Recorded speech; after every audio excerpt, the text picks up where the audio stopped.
Muy bien. Empecemos con el tema de hoy. La vez pasada hablamos de lo que era un algoritmo y mencionamos que de los algoritmos nos interesa que sean correctos, que cumplan, digamos, que hagan la tarea que que se espera de ellos. Y por otro lado, nos interesa medir la complejidad. De eso vamos a hablar en la clase de hoy. ¿Qué es la complejidad? Eh, Queremos saber cuánto toma ejecutar el algoritmo, cuántos recursos. Poder comparar, como hemos visto, como ya vimos en un ejemplo la vez pasada, puede haber más de un algoritmo que cumpla la misma tarea. Entonces quisiéramos poder compararlos.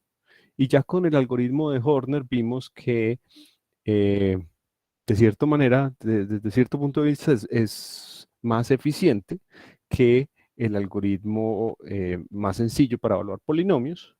Entonces, hoy queremos como formalizar ese análisis. Eh, hay varias cosas que uno puede medir. Eh, Uno le interesa medir tiempo de ejecución. Si pensamos en algoritmos que corren en un computador, aunque el tiempo eh, eh, depende mucho de la máquina en la que se va a ejecutar.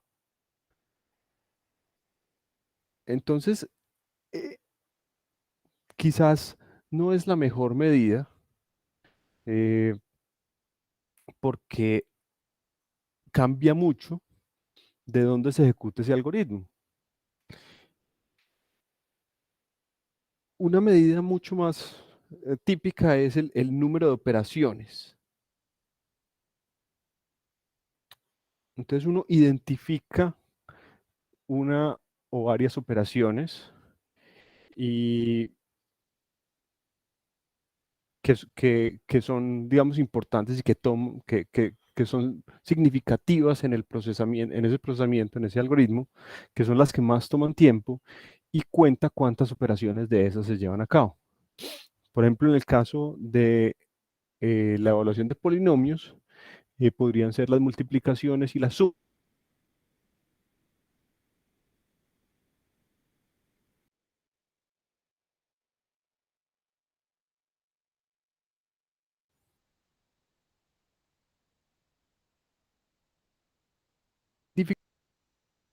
No es lo mismo hacer una suma que una multiplicación dependiendo de dónde se vaya a ejecutar ese algoritmo. Eh, Entonces uno tiene que hacer esa salvedad o tener ese cuidado de ser muy específico en qué es lo que está midiendo. Habrá algoritmos en los que lo que domina, por ejemplo, es el número de multiplicaciones.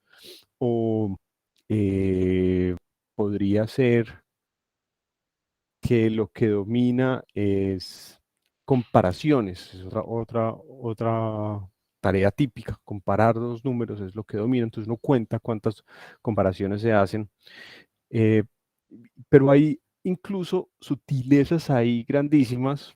Por ejemplo, yo ando, para darles pues como una anécdota, yo estoy metido ahorita en un proyecto, escribiendo un artículo con unos colegas, en el que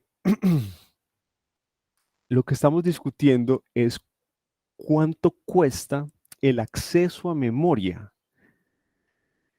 en términos de operaciones para un algoritmo. Y lo que sucede allí es que es un algoritmo que requiere una cantidad de memoria muy grande. Entonces, es supremamente costoso acceder a la memoria. Simplemente ir hasta un registro y traerlo a memoria y leerlo es costoso. Digamos, se eh, empieza a jugar un papel, algo que uno generalmente no tenía presente, que es cuánto cuesta ir hasta un lugar de la memoria y traerlo y utilizar ese registro de ese lugar de memoria. Estamos hablando aquí sí, entonces es un algoritmo distribuido, entonces, bueno, es complicado. Pero ese tipo de sutilezas empiezan a aparecer. Entonces esto tampoco es del todo claro, pero sí es más típico medir el número de operaciones. Eh, Otra cosa que en ocasiones es importante es medir cuánta memoria requiere el algoritmo. Eh, Claramente también es un recurso importante y limitado en el cómputo y uno quisiera poder hacer algoritmos que sean más eficientes en términos de cuánta memoria utilizan. Hay veces que a uno le interesa también medir cuánta comunicación tiene el algoritmo. Entonces, resulta que, por ejemplo, cuando uno tiene algoritmos distribuidos que se ejecutan en paralelo en muchos cores, eh, enviar información termina siendo más costoso que procesarla. Comunicarse entre los diferentes core termina siendo más costoso que eh, el mismo procesamiento dentro de cada unidad. Y mucho más si esos cores están distribuidos en una malla grande, en un supercomputador muy grande, donde acceder a información común es costoso. Eh, También, otro ejemplo en el que la comunicación es muy importante es que cuando se definen protocolos de comunicación eh, que se van a llevar a cabo en una red, entonces hay una demora en la transmisión y uno quisiera poderse comunicar lo menos posible. Entonces, es otra cosa que uno eventualmente mide y que también es otro recurso importante que habría que medir en algunos casos. Ahora, eh, uno, un- cuando hablamos de complejidad, la siguiente pregunta que surge es de cuál caso estamos hablando.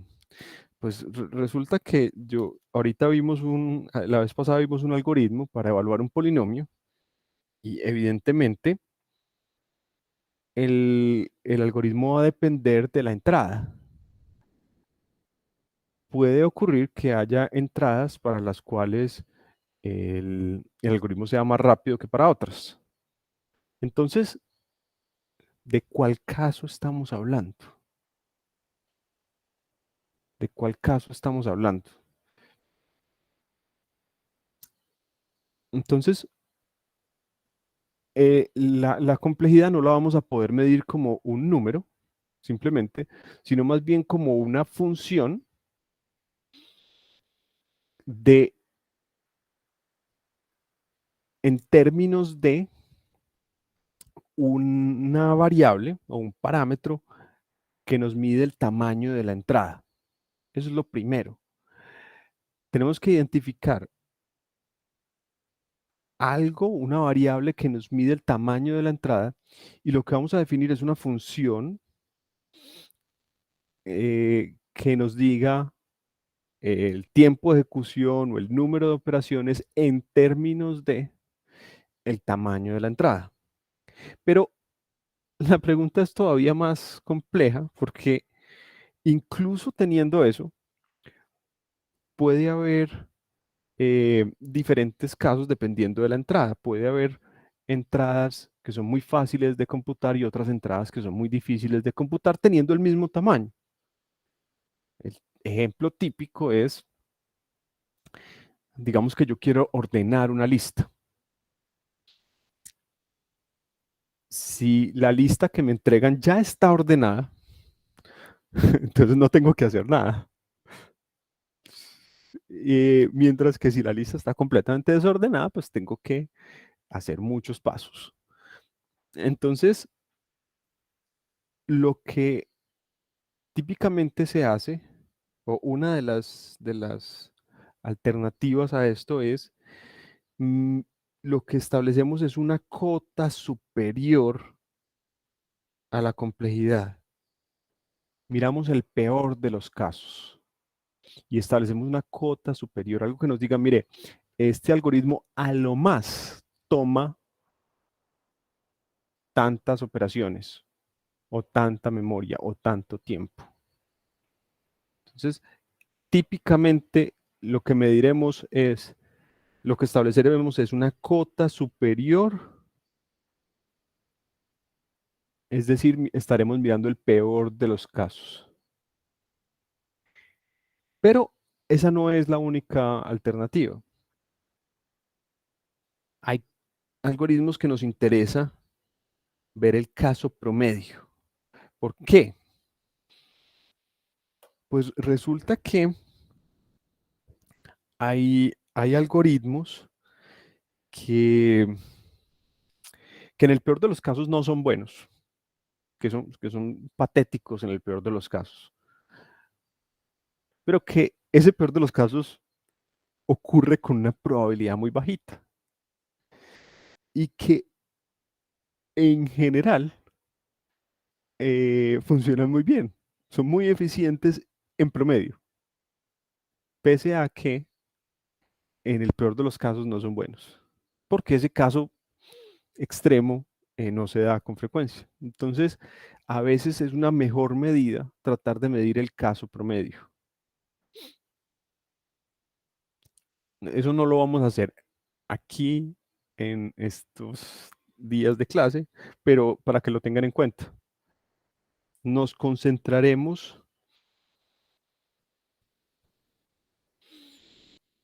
en establecer una cota superior y nos concentraremos en mirar el número de operaciones. Y como les dije ahorita, siempre hay que identificar un- una medida del tamaño de la entrada, como un parámetro, una variable que nos diga el tamaño de la entrada. A veces el tamaño de la entrada va a ser el número de dígitos de un entero, por ejemplo, o puede ser el número de enteros en una lista.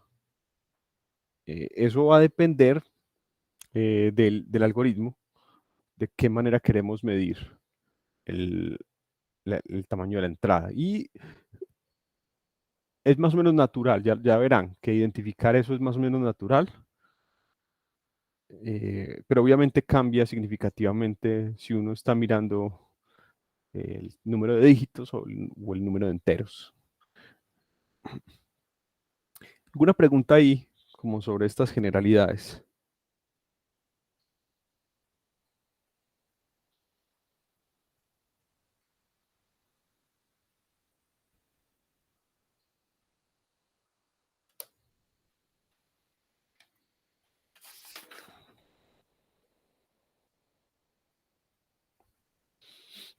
Están como muy callados hoy, si están ahí.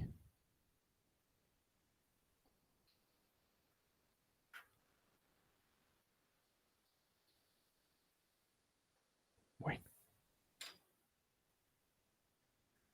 Johan, Camilo, sí, parece que hay gente ahí. Listo, entonces empecemos a ver ejemplos. Mm,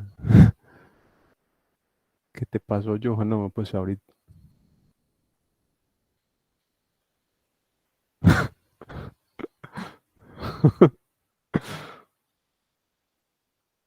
Uy,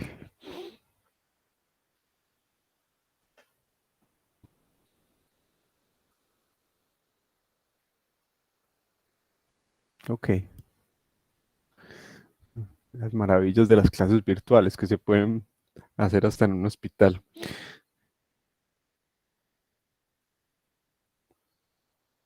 Bien. Entonces, para este curso, lo que vamos a establecer es una función de complejidad, dada un algoritmo, con n una medida del tamaño de la entrada.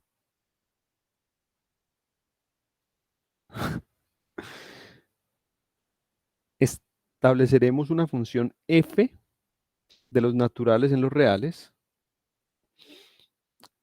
que llamaremos función de complejidad si f de n es una cota superior para el número de operaciones que toma el algoritmo. Miren que una cosa aquí interesante. Como lo que vamos a establecer es una cota superior, hay que ser muy cuidadoso allí. Establecer una cota superior puede ser trivial.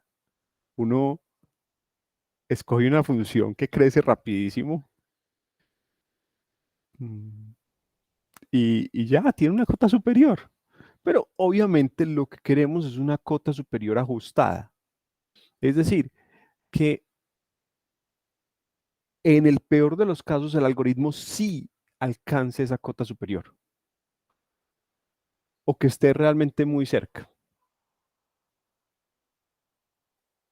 Habrá ocasiones en las que no podemos establecer exactamente una cota superior que se cumpla ajustada, pero, pero cerca, que esté lo más cerca posible a a ese peor de los casos del algoritmo.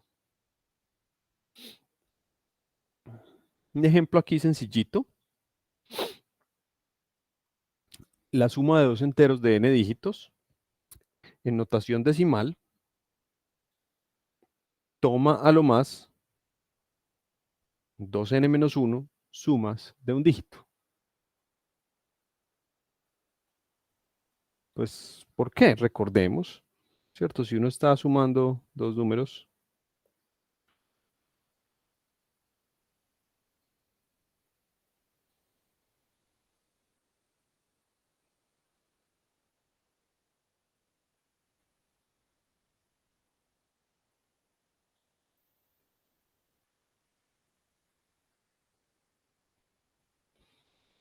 dos enteros en este caso estoy haciendo tres dígitos, entonces, ¿cuántas sumas de un dígito necesito?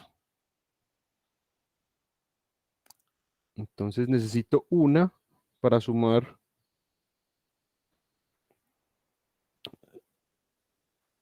los dígitos menos significativos. 3 más 9 da 12, 2, y llevo 1. Y miren que aquí, como llevo un 1, entonces tengo que hacer al menos dos sumas de dígitos para encontrar la siguiente suma. Tengo que sumar el 1 con el 2 y el 2 con el 8. Esto me da de nuevo 11, 1 y llevo 1 y luego hago otras dos sumas. 1 y 1, 2 y 9. Es decir, fíjense que tengo que hacer en general dos sumas por cada dígito, excepto en el primer dígito, en el dígito menos significativo, eh, que, que solamente tengo que hacer uno. Exacto. Entonces aquí el peor de los casos es el caso en el que en cada eh, dígito llevo algo.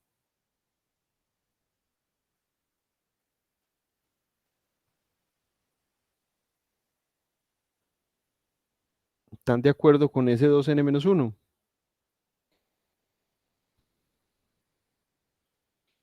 ¿Hay dudas ahí?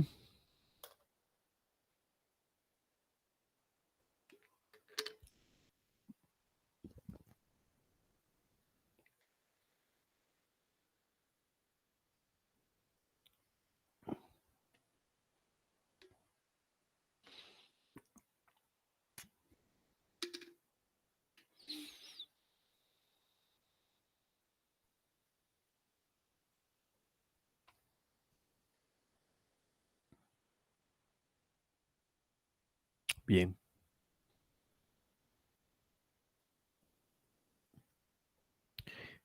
Veamos el caso de evaluar polinomios del que hablamos la vez pasada.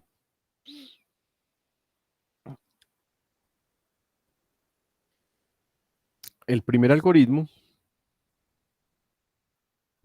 dime, Federico,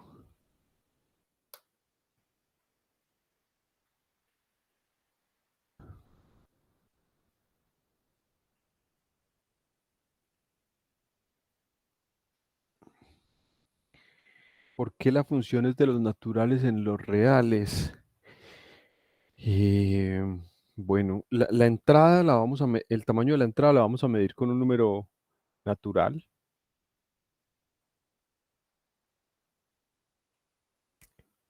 Y mm,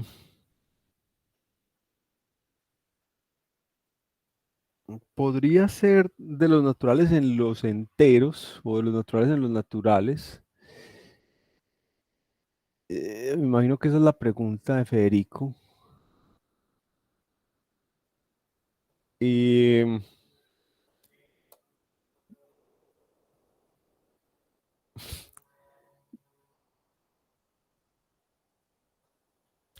pero, digamos, nos da un poco más de flexibilidad permitir que sea de los naturales en los reales.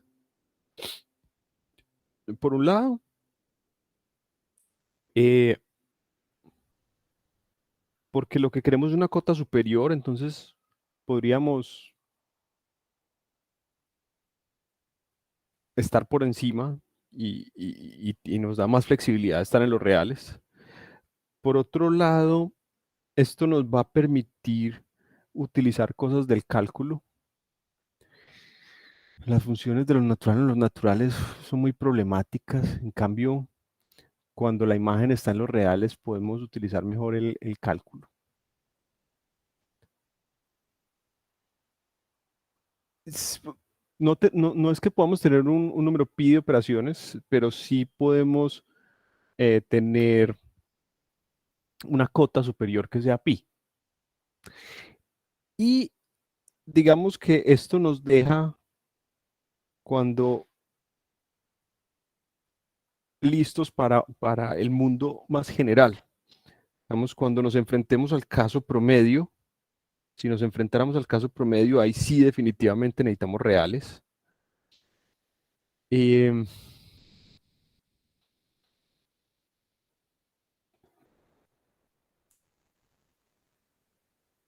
si medimos tiempo, posiblemente nos es útil trabajar con números reales.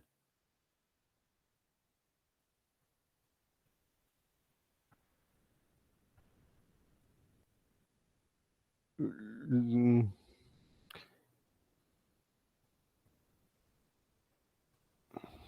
sí, esa es otra buena razón por la que, por la que preferimos tener los reales y tener más flexibilidad.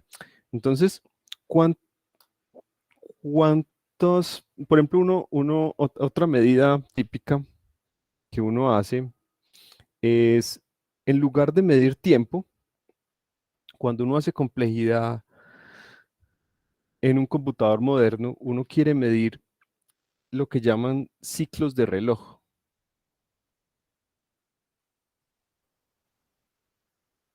Ciclos de reloj es eh, cuántos, cuántos ciclos de reloj toma el procesador para llevar a cabo la tarea. L- los ciclos de reloj no son exactamente el número de operaciones y resulta que los procesadores modernos son capaces de hacer más de una operación en un ciclo de reloj. Hay una cosa que se llama el pipeline de un procesador y es que él va alineando muchas operaciones y puede hacer más de una gracias a ese pipeline. Entonces, por ejemplo, hacer una sola multiplicación puede tomar un ciclo de reloj, pero si uno va a hacer eh, 8 multiplicaciones, resulta que no las hace en 8 ciclos de reloj, sino que las hace tal vez en 2 ciclos de reloj o algo así, porque logra hacer cierto paralelismo.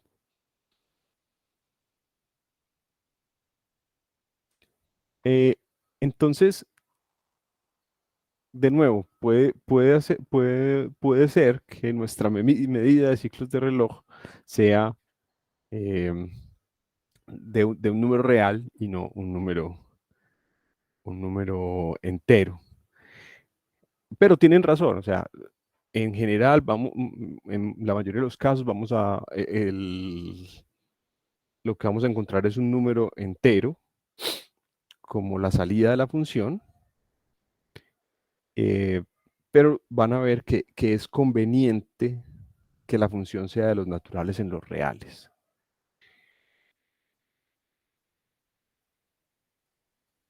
Sí, claro, Camilo, tienes toda la razón. Es una cosa muy arbitraria las cotas superiores. Uno puede hacer una cota superior completamente descabellada, muy grande, y tiene con eso una función de complejidad. Entonces hay que buscar que esa función de complejidad sea ajustada, esté realmente muy cerca del peor de los casos.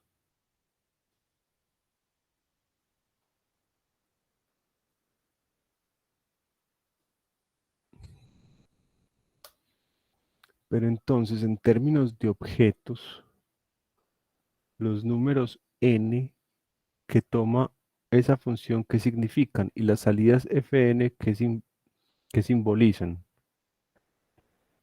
Entonces, n va a ser una medida del tamaño de la entrada. Entonces, por ejemplo, en este ejemplo uno, Sn es el número de dígitos en notación decimal. Y f de n es que buscamos que f de n sea una cota superior del número de operaciones que requiere llevar a cabo el algoritmo a una entrada del tamaño n.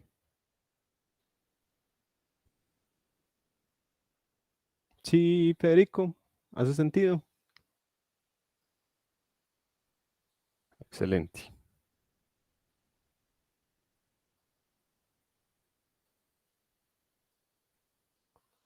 Muy bien. Entonces, ahora sí, regresemos al algoritmo de evaluar polinomios.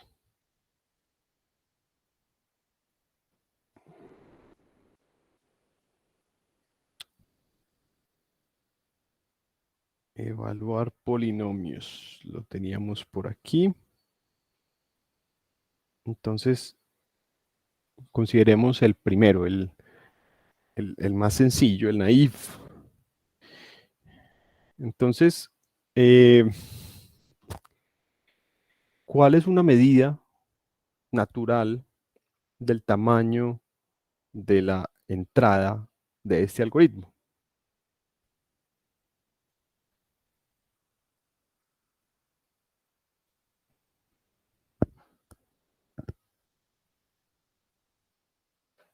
Número de coeficientes, puede ser.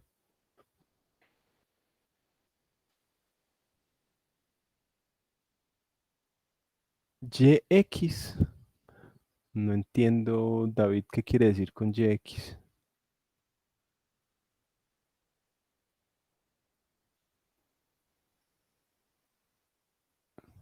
El grado, perfecto.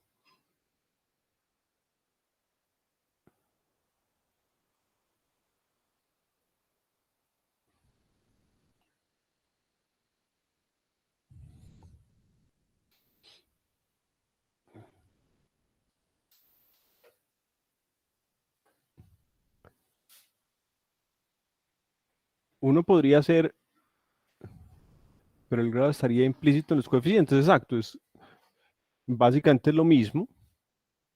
Utilizar como tamaño de la entrada n, que es el grado del polinomio, o n más 1, que es el, el número de términos del polinomio, el número de coeficientes del polinomio.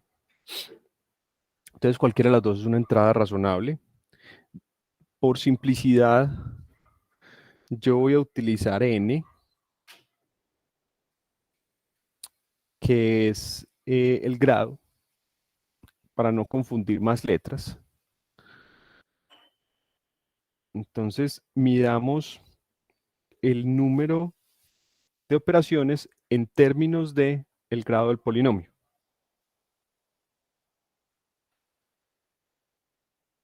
Entonces, ahora sigue, ¿qué operaciones vamos a considerar? Aquí las operaciones que se hacen son multiplicaciones y sumas. Entonces, podríamos contar multiplicaciones y sumas, las podríamos contar por separado o juntarlas. Podemos suponer, para este caso sencillo, que una multiplicación y una suma toman el mismo tiempo, o las vamos a medir juntas, no importa, aunque es una suposición grande. Uno espera podría ser que una multiplicación es más costosa que una suma, eh, pero aquí, simplemente por simplicidad del ejemplo, supongamos que las multiplicaciones y las sumas toman el mismo tiempo y contemos, en el peor de los casos, cuántas multiplicaciones y cuántas sumas hay que hacer, dado que el polinomio es de grado n.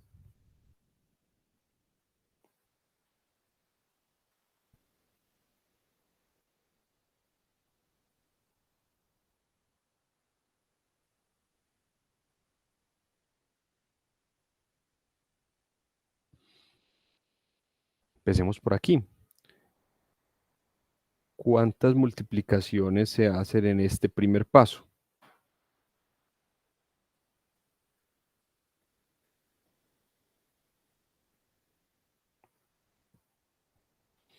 Calculando las potencias de x, se hacen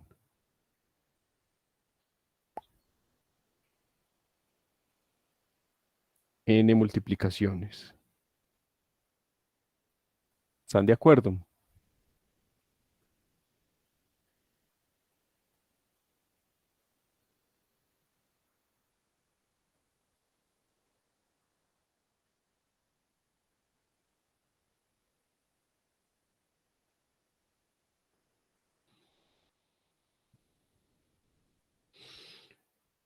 ¿Y cuántas eh, operaciones se hacen en este tercer paso?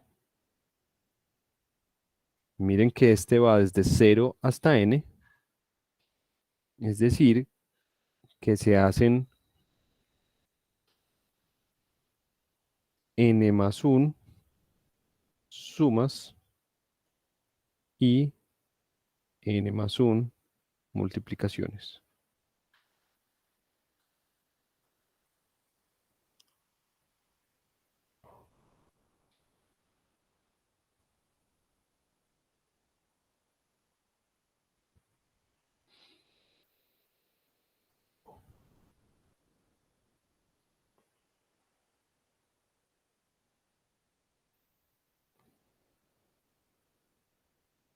¿Están de acuerdo?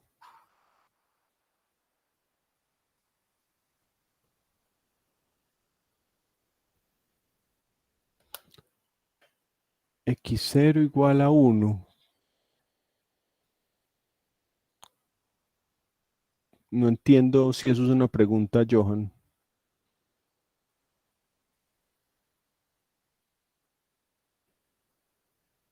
No entiendo la pregunta.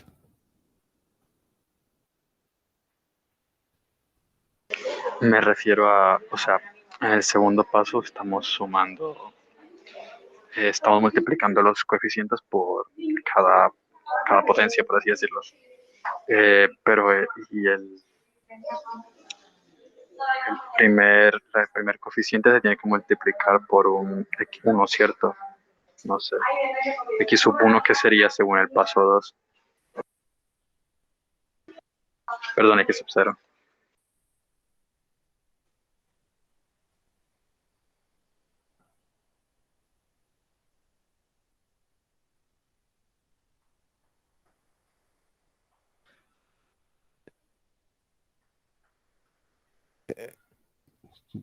¿Será que eso responde a tu pregunta, Johan? El valor de x sub 0 es 1 porque representa a x a la 0. Y por eso lo inicializamos aquí, de esa manera. Ah, no, no lo había visto. Ok.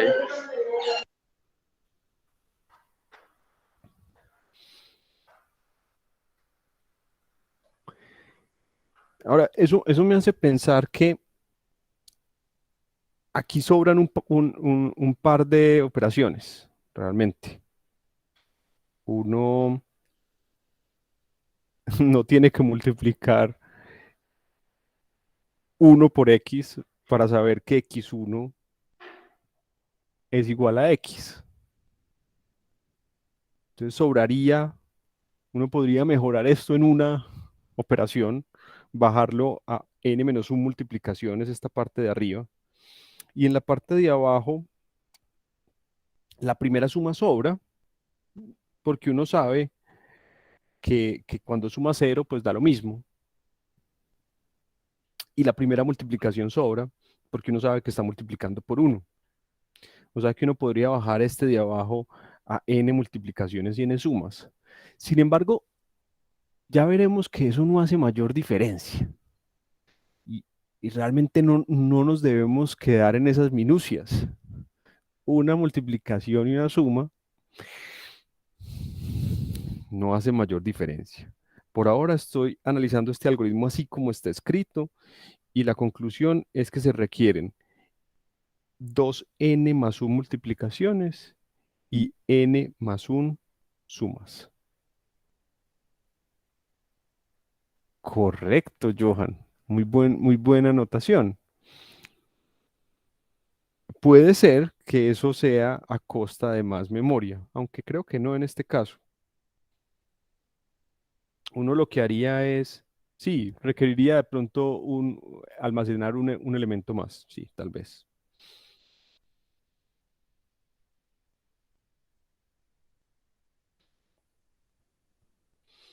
Entonces, ese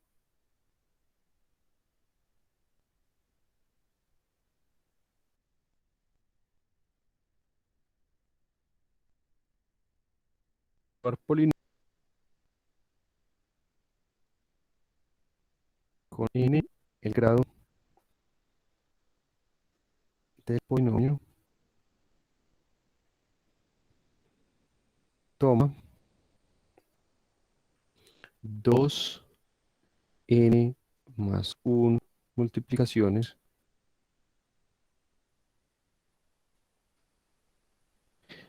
y n más 1 sumas.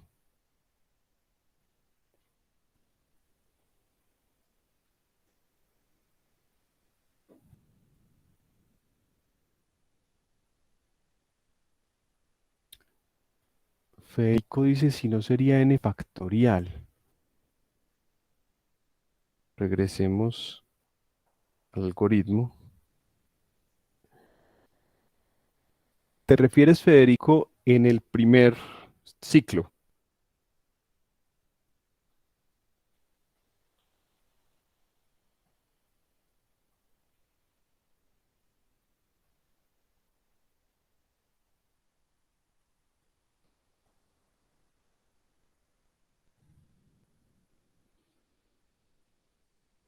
Mira que esto solamente se tiene que hacer desde 1 hasta n.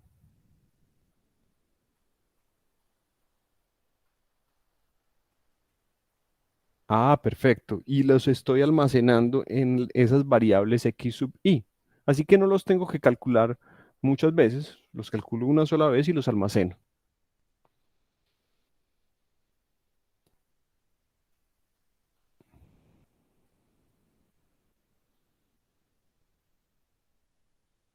Muy bien. Ahora, ahí han hecho dos comentarios que me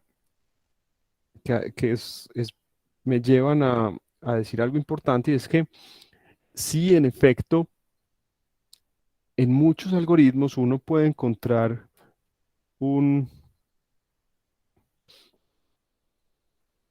eh,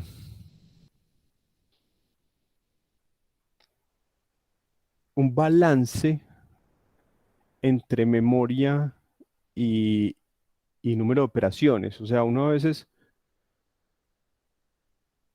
puede mejorar, reducir el número de operaciones aumentando la memoria, o reducir la memoria aumentando las operaciones. Eso es muy típico en los algoritmos. Muy bien. Entonces ya estamos listos con este. Y ahora, en el algoritmo de Horner, contemos número de operaciones. Este es todavía más sencillo. Realmente las operaciones que estamos haciendo todas están aquí y se puede ver claramente. Esto va desde 1 hasta n. Hay que hacer exactamente n multiplicaciones y n sumas.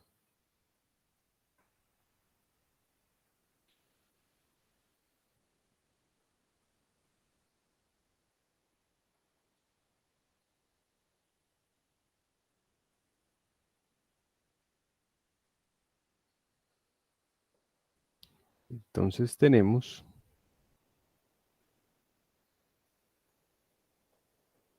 que toma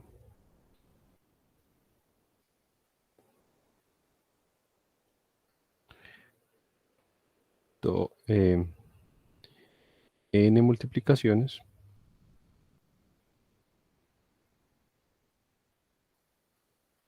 y n sumas.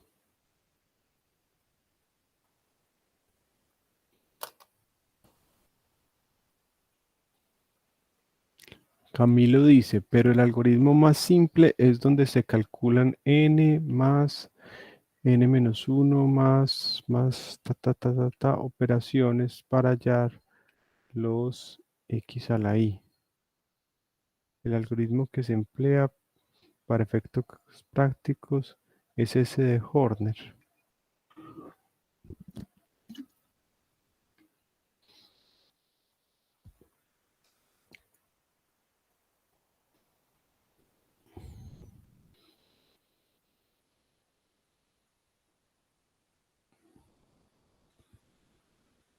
Yo creo que sí, pero puede que haya otros algoritmos para hacerlo. Eh, Eso, esa pregunta es más interesante de lo que te imaginas. Voy a regresar a los algoritmos y les planteo la siguiente pregunta. ¿Será que es posible mejorar esto?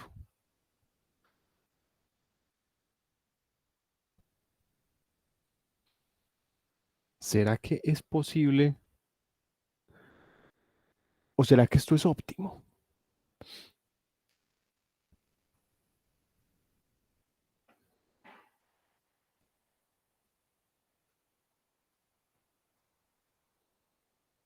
Yo no sé la respuesta, pero esa es una pregunta mucho más difícil y en general es muy importante.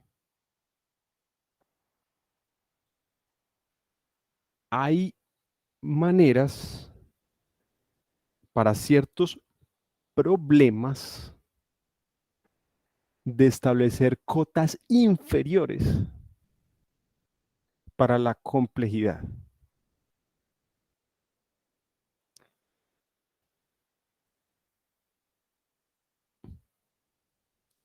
Es decir, Aquí estamos analizando un algoritmo específico para llevar a cabo una tarea.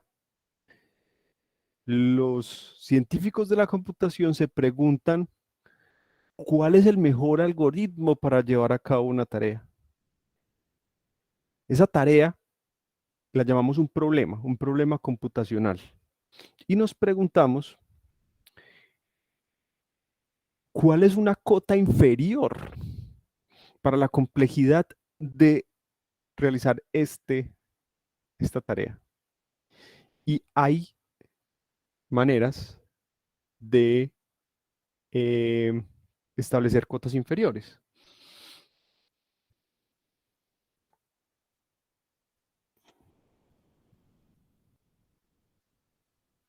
Yo no me voy a atrever a decir aquí nada.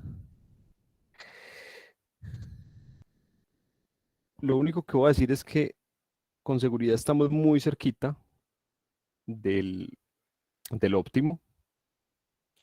Y eso lo veo en lo siguiente, sí, sin explicarlo mucho, pero eh, aquí hay n más 1 coeficientes y yo mínimo tengo que operar esos n más 1 coeficientes.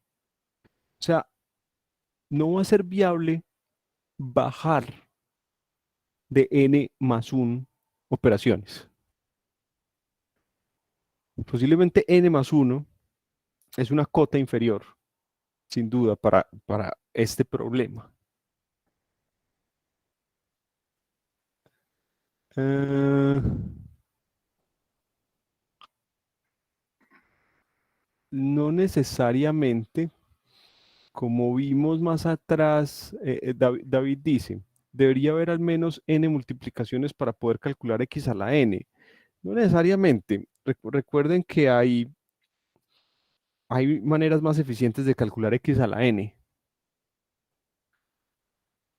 Si uno solamente necesita una potencia, x a la n, esa la puede calcular más eficiente, no necesita n multiplicaciones, la puede hacer en menos de n multiplicaciones. La cosa es que aquí las necesitamos todas. Pero lo que sí es que yo necesito al menos n operaciones porque necesito involucrar a cada uno de los n, de las n de las n más 1 entradas. Entonces, n operaciones es una cota inferior. Entonces, fíjense lo interesante de este juego típico de ciencias de la computación.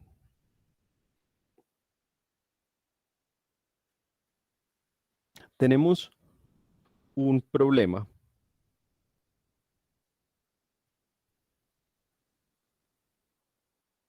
Voy a utilizar otro color para que se entienda que estamos hablando de otra cosa acá. Tenemos un problema computacional. Problema computacional. Ese problema computacional, piensen, podría ser evaluar un polinomio, pero también podría ser multiplicar dos matrices, o podría ser encontrar el camino más corto en un grafo para llegar de un lugar a otro. Cualquier problema computacional. Entonces, por un lado, uno puede tratar de teóricamente establecer una cota inferior. Y entonces uno de esa cota inferior a la complejidad quiere que sea lo más grande posible.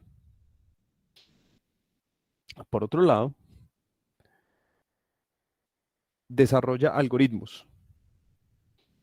Algoritmo 1, algoritmo 2, algoritmo 3 y establece cotas superiores para la complejidad de cada uno de sus algoritmos. Y quiere que esas cotas superiores sean lo más bajas posibles. ¿Cuál es el punto mágico? Si estas dos cosas se encuentran,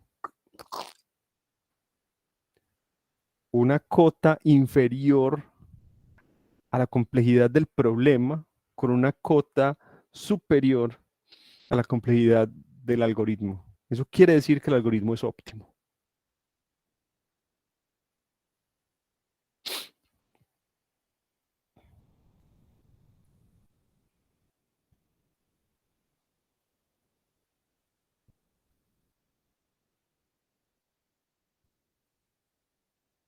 Preguntas, comentarios, alguna expresión que me diga como si esto les parece razonable o interesante o...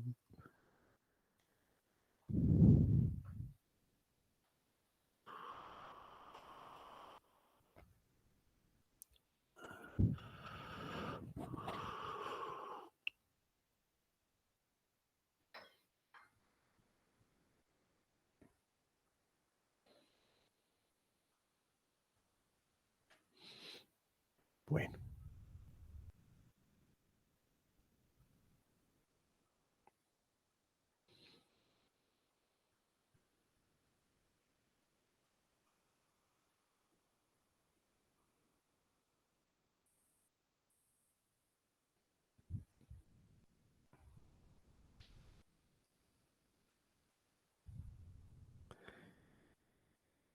en la cota inferior le salió algo exponencial. Eh, de hecho, esa es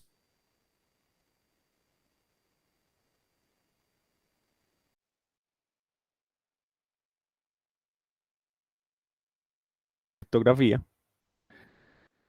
y quiere sea muy alta,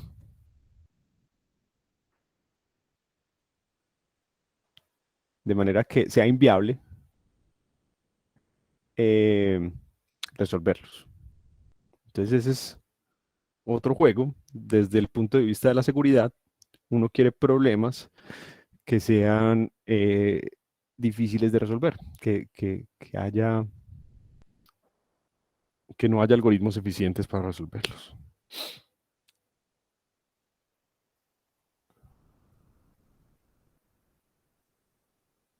Ese de las cotas exponenciales es algo que pasa en esos problemas llamados NP completos.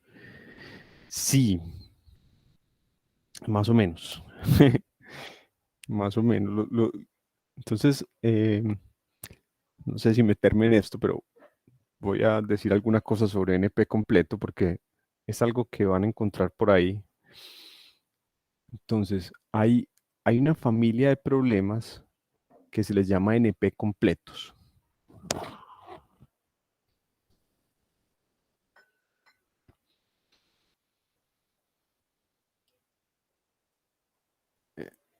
Eh, ¿Qué son?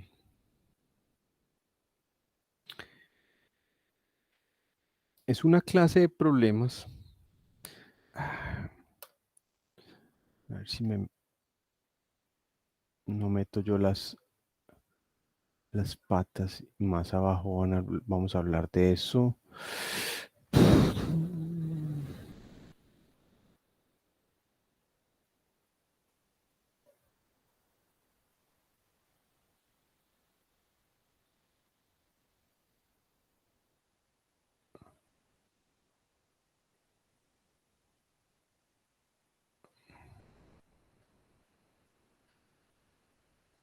Bueno, voy a hablar un poquitico de NP completos.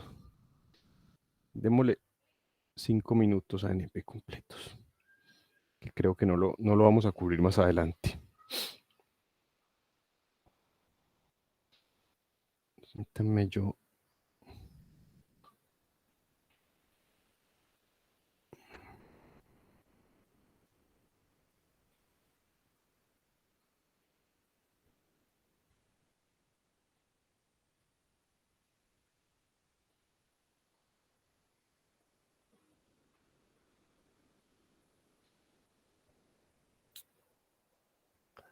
Eso quiere decir non-deterministic polynomial.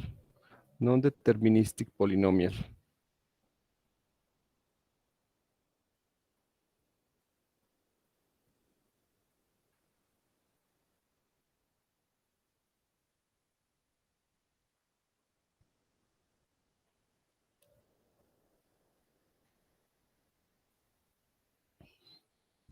Entonces, resulta que hay un conjunto de problemas computacionales, que lo voy a encerrar aquí.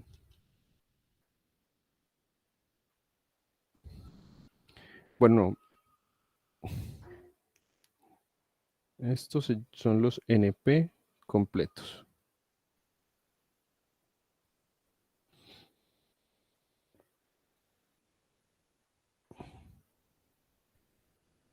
Y hay una clase mucho más grande que son los NP, Non-Deterministic Polynomial. Los Non-Deterministic Polynomial eh, son problemas, es una clase muy grande de problemas eh,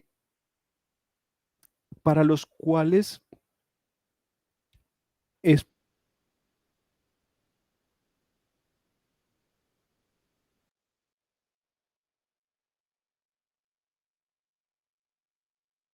en tiempo polinómico. Clase de problemas grandísimo, en los que en tiempo polinómico yo puedo determinar si la respuesta es correcta. No estoy diciendo nada acerca de qué tan difícil es computarlo. Simplemente, deme una respuesta y yo en tiempo polinómico puedo decirle si es correcta o no. Entonces, imagínense lo grande de esta clase NP.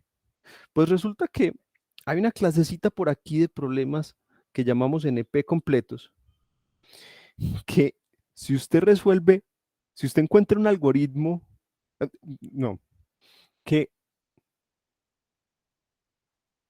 eh, un algoritmo que resuelva eh, ese problema NP completo puede resolver cualquiera de toda la clase NP.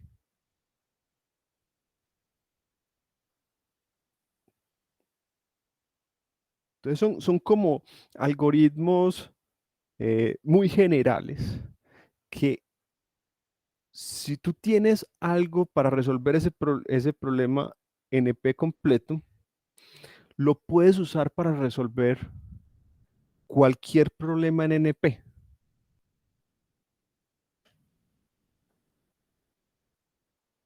Un problema NP, pues el de evaluar polinomios, el de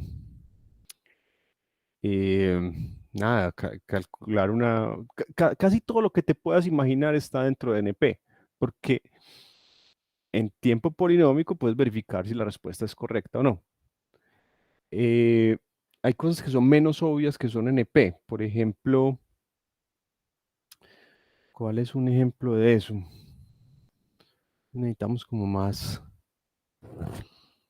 Hmm, Bueno, un ejemplo más interesante de un problema NP. Entonces, em, el máximo común divisor.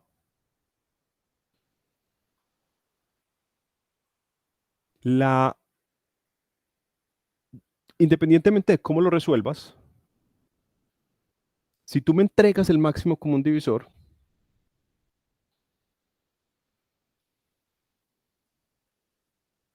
yo puedo verificar en tiempo polinómico si es o no el máximo común divisor.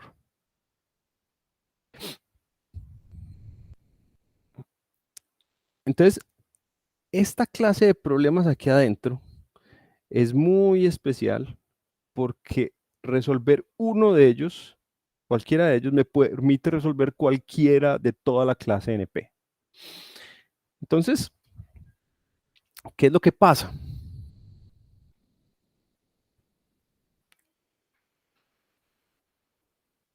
Lo que esperamos, lo que esperan muchas personas, lo que esperan muchos científicos es que estos problemas NP sean muy difíciles. para ellos no exista un algoritmo polinómico para resolverlos. ¿Por qué? Pues porque resulta que hay otra clase por aquí, que es la clase P, los algoritmos que se pueden resolver en tiempo polinómico, que tiene una intersección con los NP. Si esa intersección incluyera un solo algoritmo NP completo, entonces eso querría decir que todos los algoritmos en NP se podrían resolver en tiempo polinómico y colapsarían las dos clases en una sola. Y no esperamos que eso sea verdad. Entonces, esto no esperamos que sea cierto y esperamos que no haya una intersección allí, sino que los problemas NP completos sean significativamente más difíciles que los problemas polinómicos.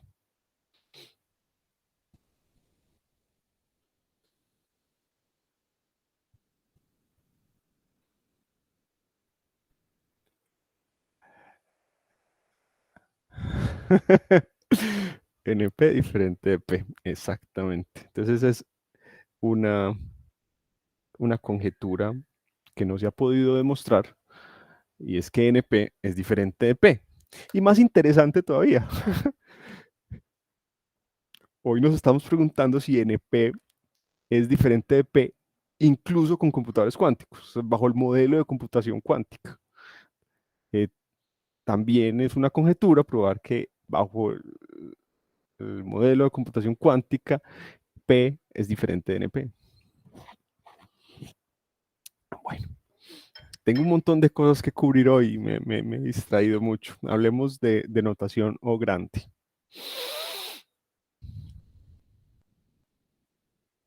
Bien, entonces ya sabemos que vamos a establecer funciones de complejidad. Ahora la pregunta es cómo comparamos esas funciones de complejidad. Eh,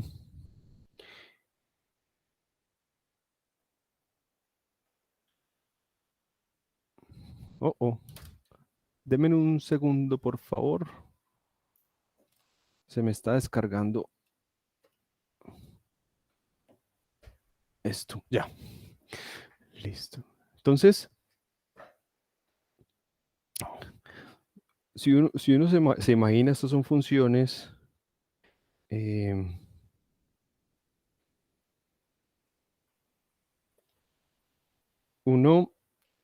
estas funciones, pues uno pueden tener cualquier comportamiento. Realmente, ¿cómo las comparamos? Podría ser que se cruzan muchas veces, entonces, ¿qué es mejor que qué? ¿Qué función es mejor que cuál?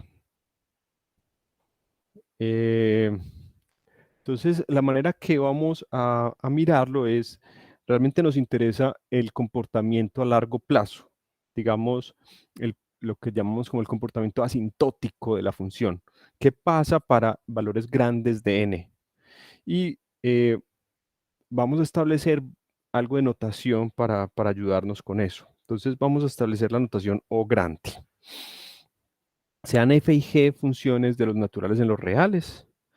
Decimos que f es O grande de g y escribimos de esta manera, f igual a O grande de g, si existen un entero positivo n0 y una constante real c, tales que para todo n mayor que n0, el valor absoluto de f de n es menor o igual que el valor absoluto de c por GD por el valor absoluto de GN.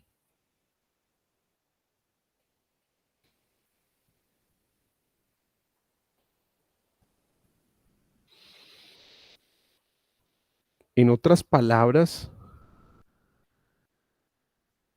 G es cota superior asintótica de F.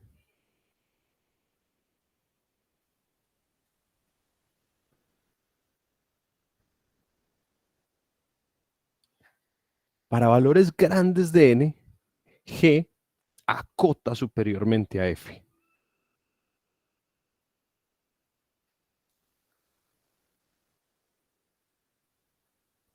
Para muchas de estas funciones el valor absoluto no nos va a importar porque van a ser funciones que toman valores solamente positivos.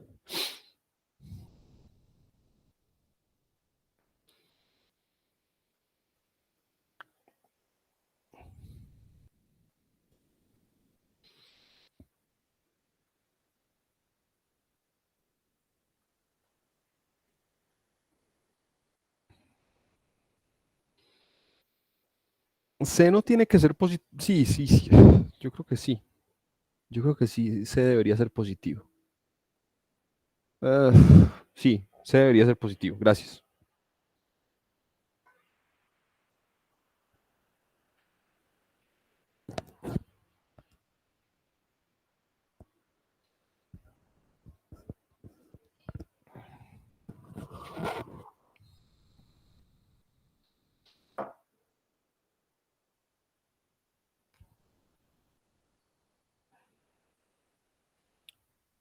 Hagamos un... sí, claro, muchísimas. Uno puede encontrar muchísimas cotas superiores asintóticas para una función f. No es que haya una única cota, no. Esto simplemente, de cierta manera, nos establece como una relación entre funciones. Ya veremos que en efecto es como una relación. Ahorita más adelante lo ponemos en esos términos. Entonces, por ejemplo, tomemos f de n igual a 10n al cubo y g de n igual a n al cubo.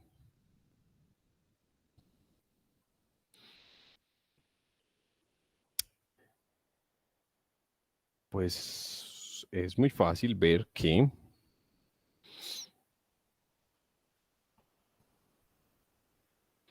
para n mayor que 1,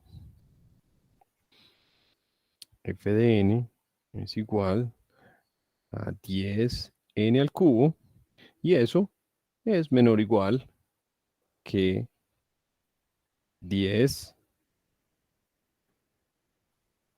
por n al cubo, que es 10 veces g de n.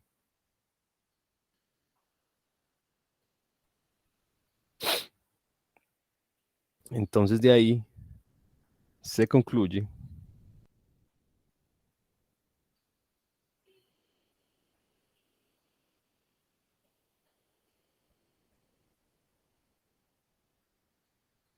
que f es O grande de g, ¿cierto?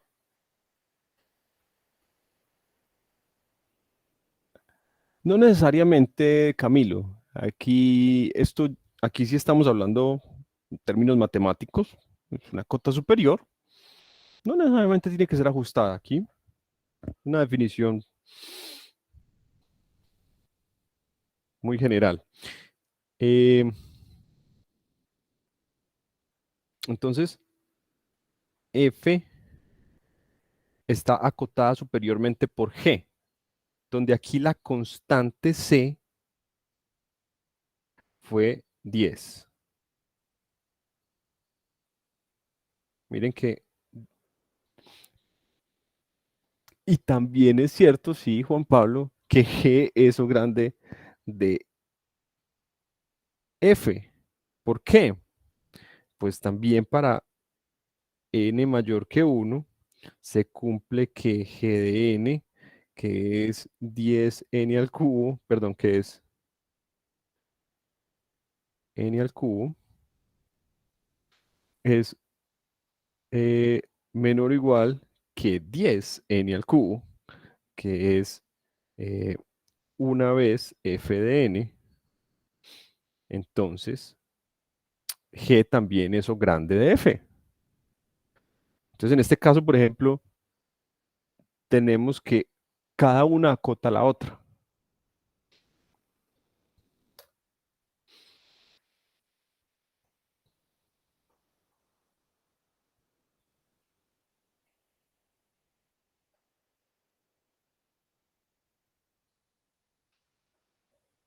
Se podría decir que F es O grande de n a la x para todo x mayor o igual que 3. Sí, eso es verdad.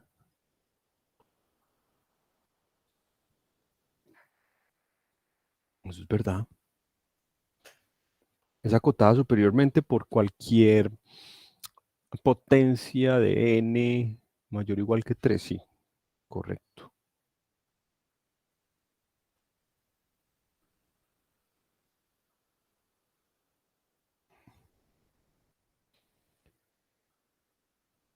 Otro ejemplo, para seguir asentando esto. Mm, veamos que n más 1 es O grande de n al cuadrado, pero n cuadrado no es O grande de n más 1.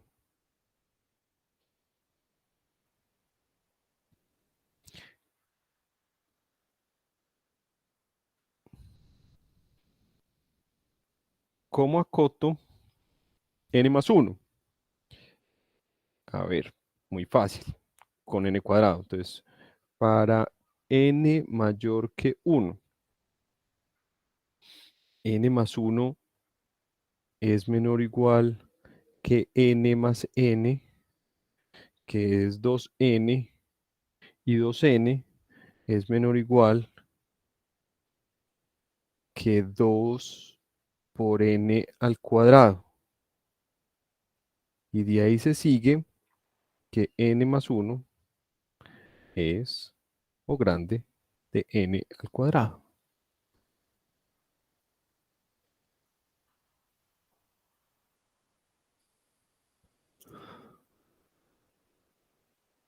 Federico pregunta si esa O se refiere al orden o por qué es una O.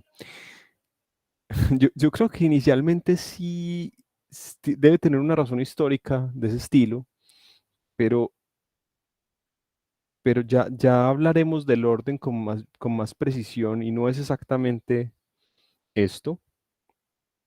Y de hecho, hay otras notaciones adicionales de O grande. Está omega, y hay otras. Entonces, no me atrevo pues como a encasillarla en el orden. Ya hablaremos del orden con mayor precisión ahorita más adelante. Entonces, miren que aquí el juego es es ese. Sí, también hay O pequeña. También hay. eh, el juego es acotar la una con la otra para valores mayores que algún n.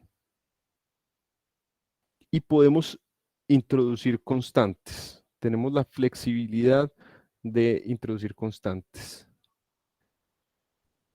Listo. Ahora, un poco más complicado es mostrar que n cuadrado no es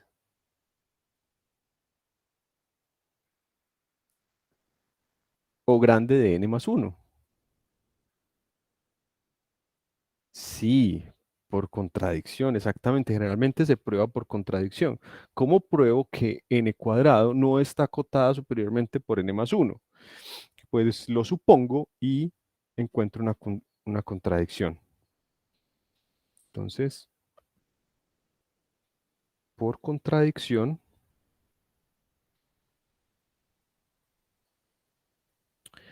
eh, supongamos que para todo n mayor que n0, n cuadrado es menor o igual que c veces n más 1.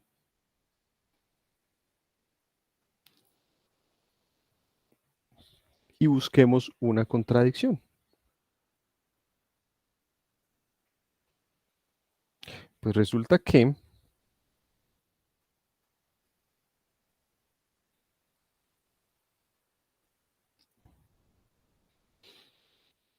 c, voy a hacerlo en una línea, luego n cuadrado menor o igual que c por n más 1, pero miren que c por n más 1 es menor o igual que c por n más n, que es igual a 2cn.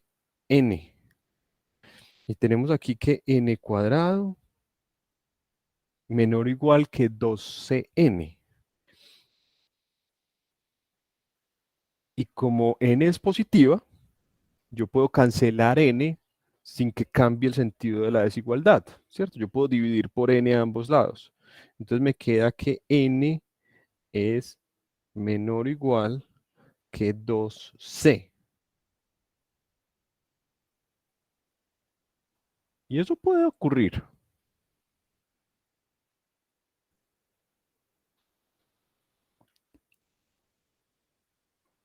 Eso contradice que esto sea cierto para todo n mayor o igual que n0.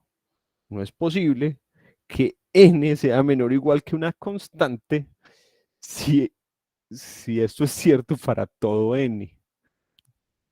Entonces aquí hay una contradicción.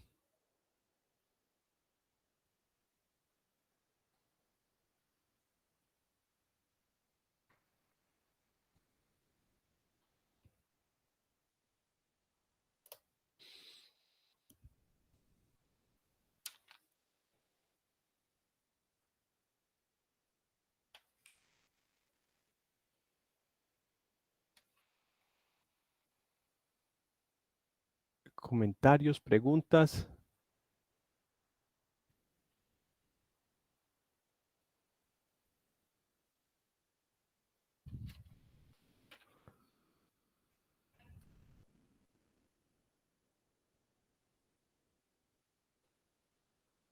Está bien, listo. Miren que aquí estamos en una parte. mm, pues en general, en la teoría de las cotas asintóticas, uno tiene que tener en cuenta los valores absolutos, pero la mayoría de las funciones con las que trataremos son funciones que toman valores positivos, entonces no tendremos ese problema, pero puede ocurrir que sí. Voy a hacer la última parte de esta clase un poco rápido para alcanzar, solo tengo media horita. Los detalles los pueden ver en el libro.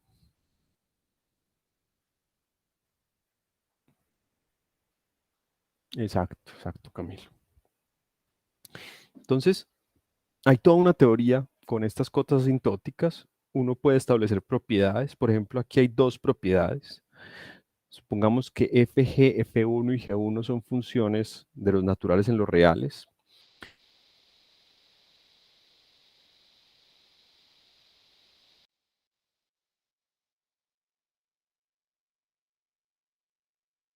Eso grande de g, uno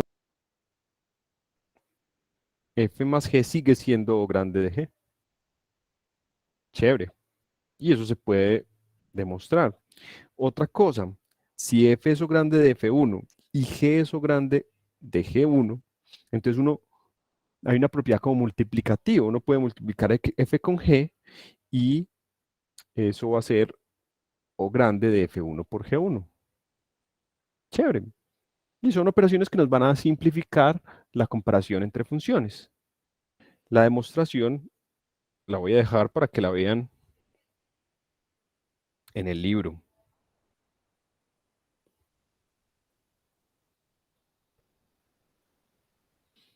También hay algunos ejemplos de cómo utilizar esa propiedad.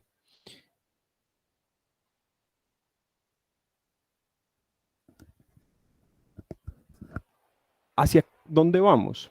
Hacia establecer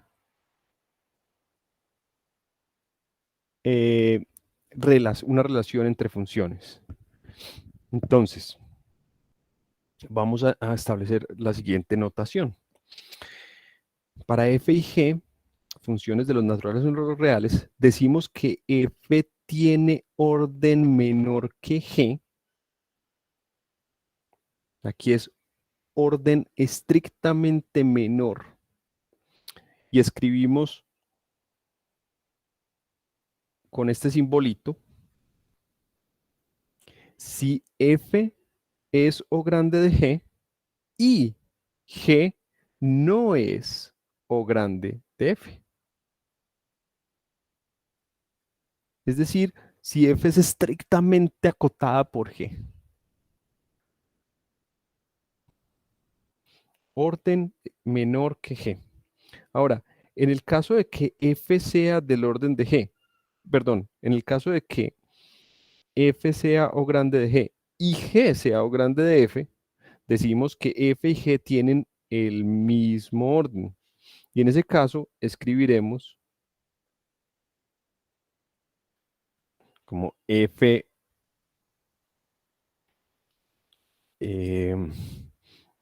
una especie de igual a g.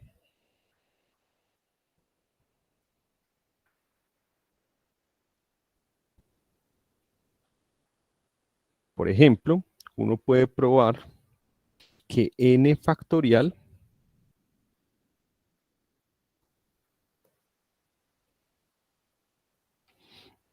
tiene orden estrictamente menor que n a la n.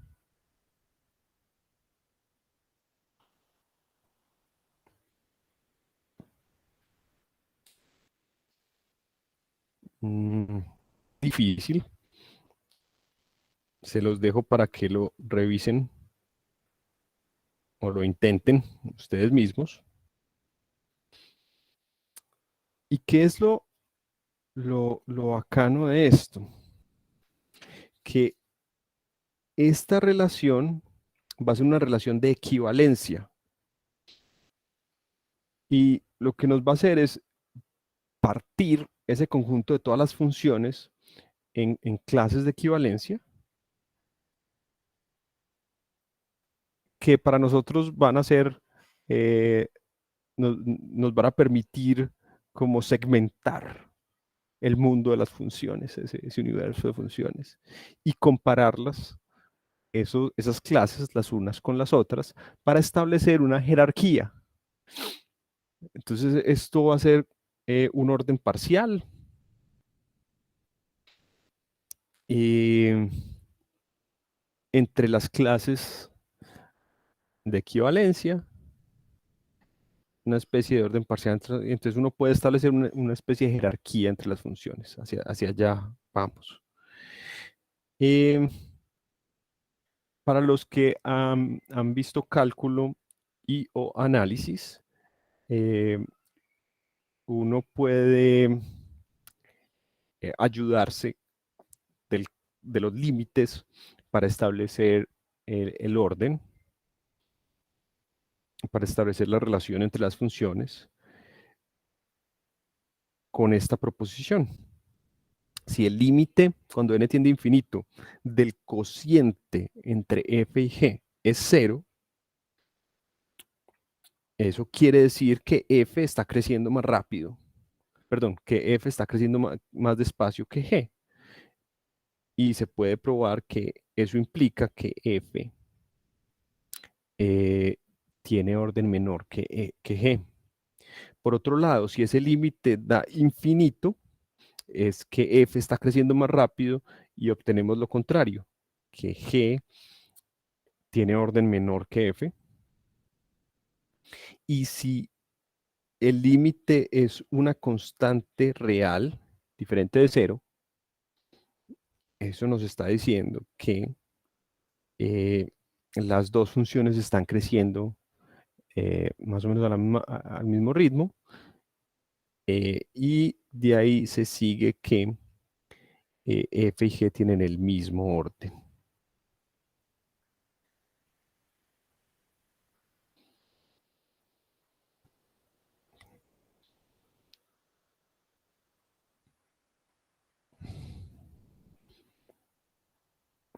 Por ejemplo, los que han visto límites, no es indispensable, pero si ya han visto cálculo, límite cuando n tiende a infinito de n más 1 sobre n al cuadrado, ¿cuánto es? Es 0,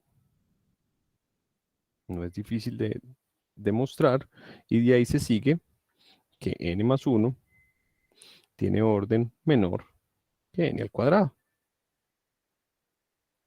Listo. Entonces uno con esto, por ejemplo, es muy fácil comparar polinomios y puede establecer eh, una relación entre los diferentes polinomios, que es lo que uno se esperaría. Como les dije ahorita, esta es una relación de equivalencia que segmenta a ese conjunto de todas las funciones, y podemos establecer algunos resultados apoyados en esto que hemos venido montando para ir estableciendo una jerarquía entre funciones. Entonces, por ejemplo, sean A y B números reales donde A es mayor que 0 y B es mayor que A. Entonces, n a la A tiene menor orden que n a la B. La función n a la A tiene orden menor que n a la B. Y de hecho,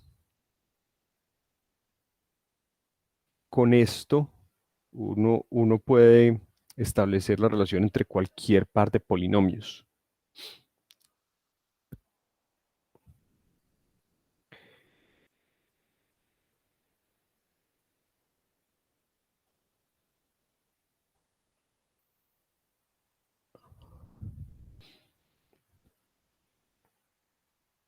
¿Cierto? Por ejemplo, si la raíz cuadrada de n es menor que n, y eso es menor,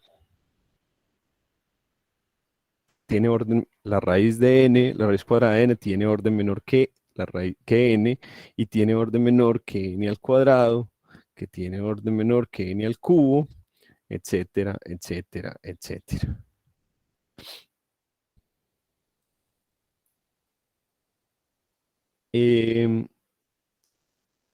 Otras funciones comunes que nos interesa colocar en esta jerarquía están descritas en esta otra proposición. Entonces, A y B reales, B mayor que 1. Resulta que cualquier polinomio tiene orden menor que cualquier exponencial, dado una base mayor que 1. Las exponenciales siempre le ganan a los polinomios cuando la base es mayor que 1. Cualquier logaritmo tiene orden menor que n.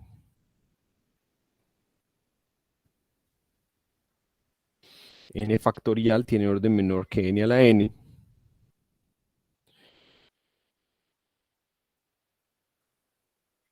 Y b a la n, para cualquier base n mayor que 1, tiene orden menor que n factorial.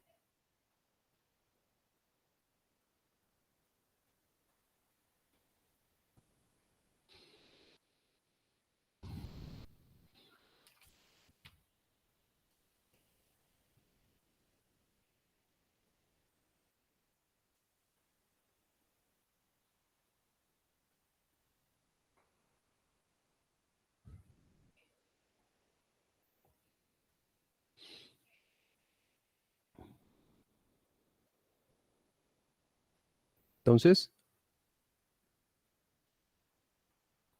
¿qué pasa? Esta jerarquía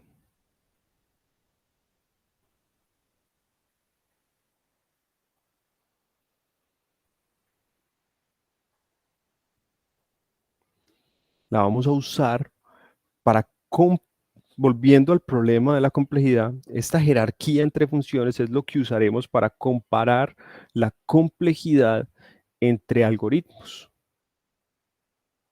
Entonces, hacia allá vamos. Uno establece la complejidad de los algoritmos y entonces esto nos va a permitir compararlas.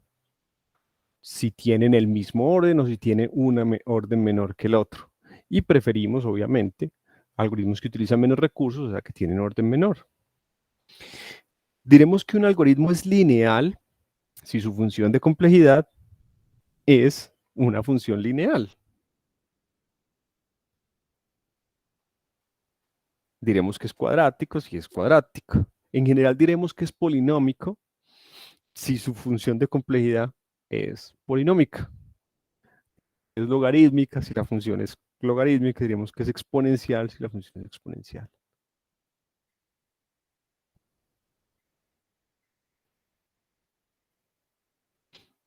Y ojo, esto no es perfecto. Esto nos dice asintóticamente. Recuerden que estamos hablando de una cota superior y ahora todavía más una cota asintótica superior. O sea que recuerden también tener en cuenta que la realidad de lo que estamos hablando puede ser de este estilo.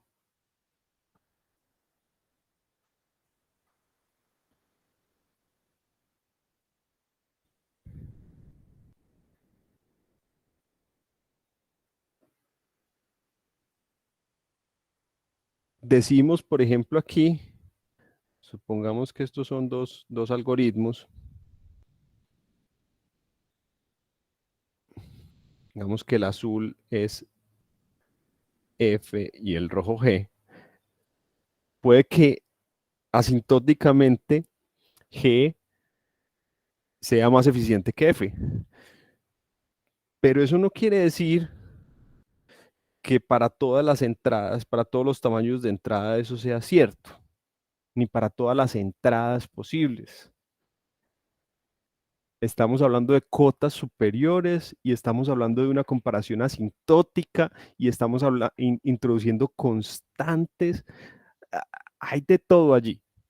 Y sin embargo, es una medida muy útil que nos permite comparar algoritmos como a grandes rasgos y es la manera estándar de hacerlo. Pero ocurre comúnmente, por ejemplo, eh, un ejemplo típico son los algoritmos para escalonar, bueno, sí, para escalonar bueno, no para escalonar una matriz, sino para resolver un sistema de ecuaciones, digamos. Entonces, eh, digamos, hay uno que es eliminación gaussiana, que es cúbico.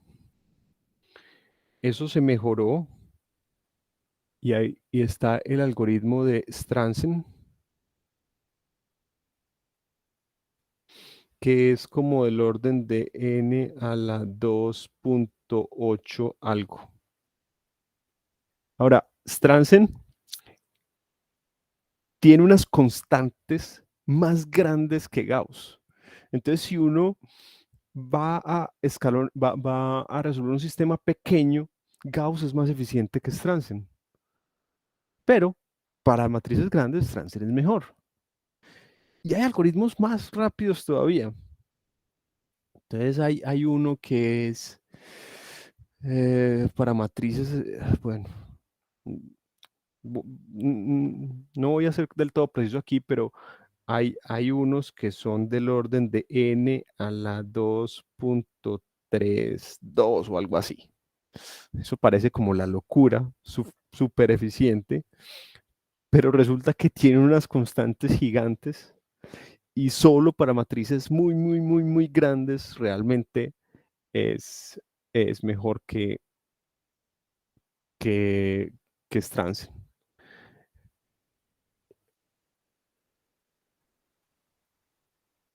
Y, y resulta, entonces aquí viene el otro, la otra cara de la moneda. Esto se ha tratado de seguir disminuyendo y disminuyendo, pero hay una cota inferior hasta cuándo podemos realmente llegar y que se espera que se sabe que es n al cuadrado. Usted mínimo para resolverlo tiene que tocar todas las entradas de la matriz y la matriz pues, tiene n al cuadrado entradas. Entonces, una cota inferior para la complejidad es n al cuadrado.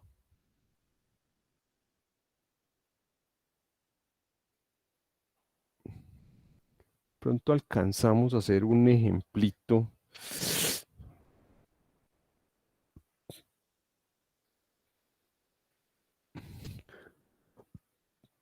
Pero esta cota inferior varía en computación cuántica o eso es lo mismo. Sí, varía. Eso cambia en computación cuántica. No sé en el caso específico de las matrices, pero puede cambiar dependiendo del modelo de cómputo. Y el modelo de cómputo cuántico es significativamente diferente al modelo de cómputo clásico. Entonces, allí pueden cambiar las cotas de los problemas.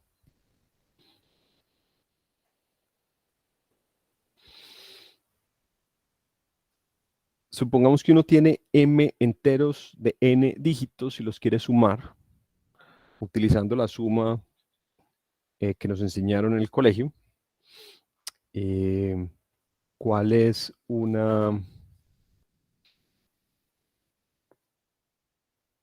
cuál es la complejidad de eso, de sumar m enteros de n dígitos?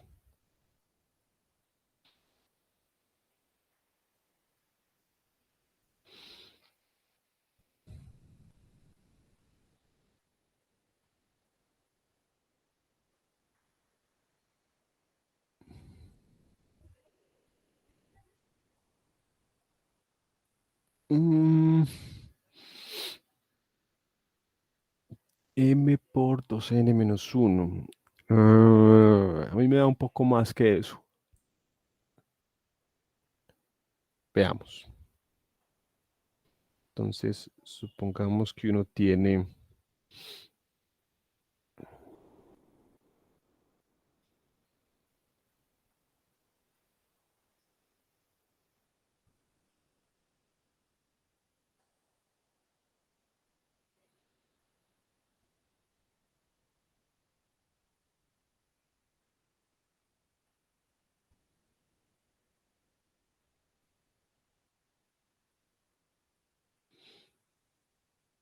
n enteros de m dígitos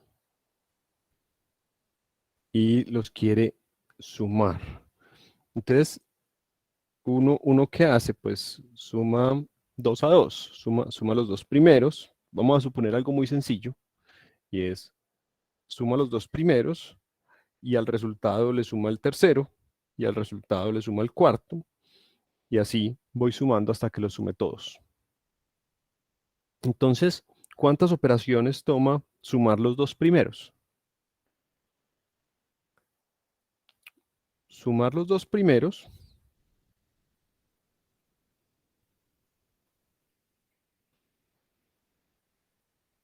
ya habíamos visto que toma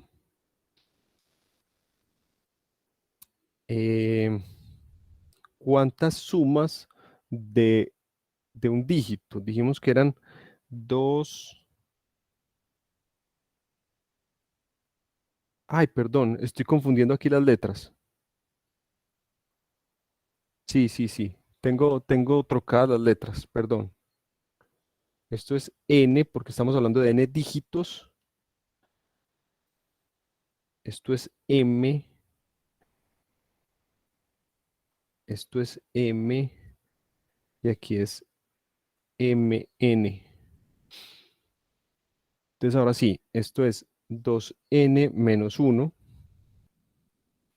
operaciones, es sumas de un dígito para sumar los dos primeros enteros. ¿Están de acuerdo?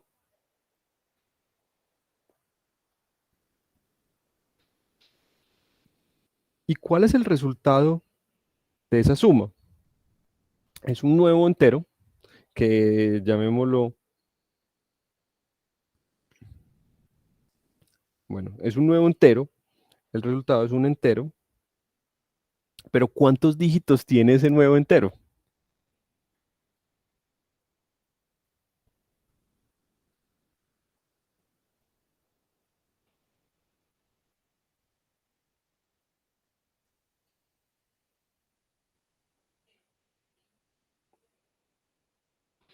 Potencialmente tiene n más 1 dígitos.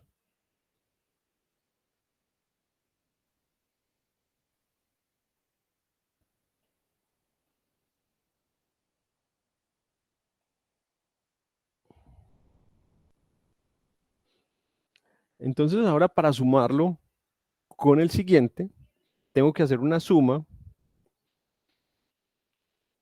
de dos enteros,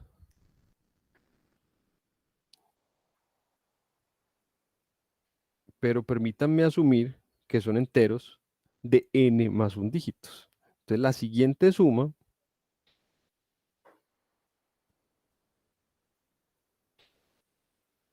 va a tomar 2 por n más 1 menos 1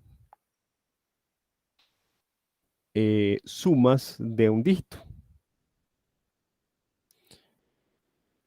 Es decir, esto es igual a 2n más 1. Y resulta que eso va a seguir creciendo. El entero potencialmente va a seguir creciendo.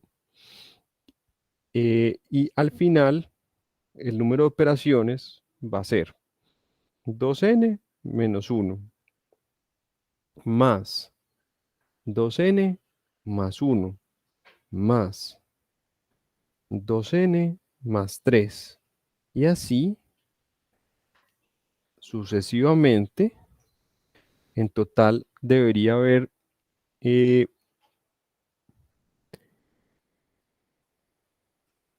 m menos 1 términos, m menos 1 sumas de enteros grandes. Entonces el último término de esto, según yo, debería ser 2n más 2m menos 3. De manera que aquí haya exactamente m menos 1 términos.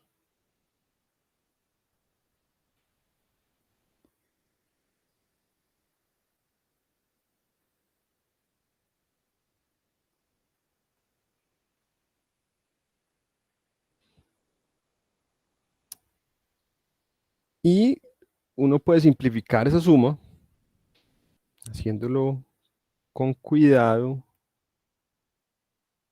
A mí me da mm,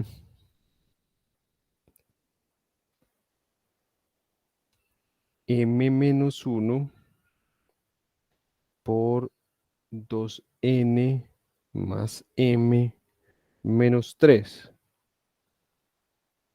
Simplificándolo, haciendo ciertas propiedades de esa secuencia, porque son, digamos, consecutivos saltando de a uno. Uno puede hacer ciertas cositas ahí.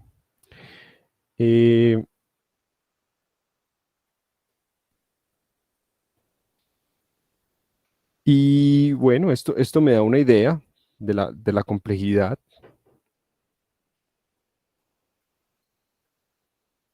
Mm, y aquí uno empieza, si uno la quiere poner un poquito más bonita, entonces encuentra una cota superior, un poco más simple, pero que esté relativamente ajustada. Entonces, yo puedo decir que esto es estrictamente menor que m por 2n más m, y me quedo con esta función.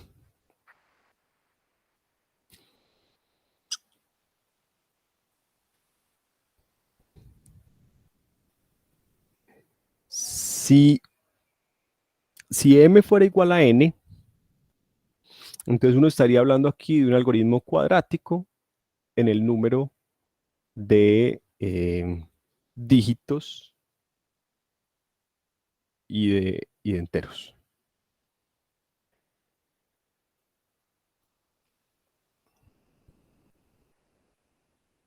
¿Preguntas?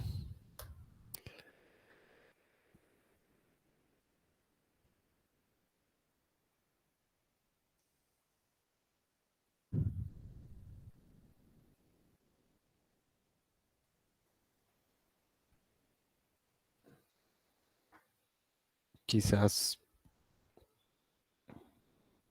si uno tal vez lo prefiere escribir como de esta manera. Mn más m cuadrado.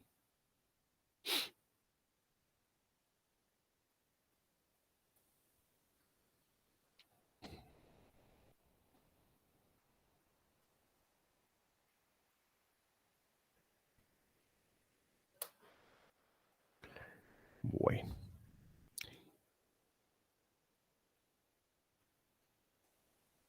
les queda una tarea importante y es llenar los detalles en el libro.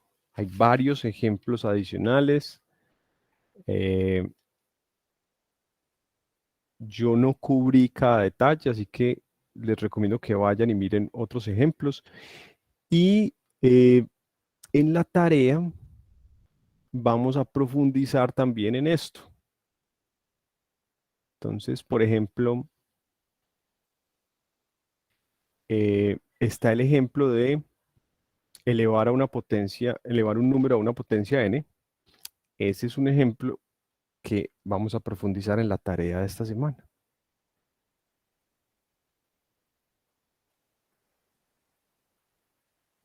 Con eso terminamos por hoy. Les deseo un feliz día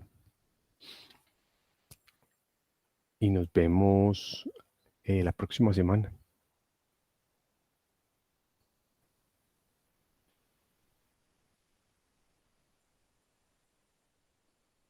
Sí, hoy hay asesoría, esta tarde hay asesoría. Eh, yo la tengo programada, sí, de 4:30 a 6.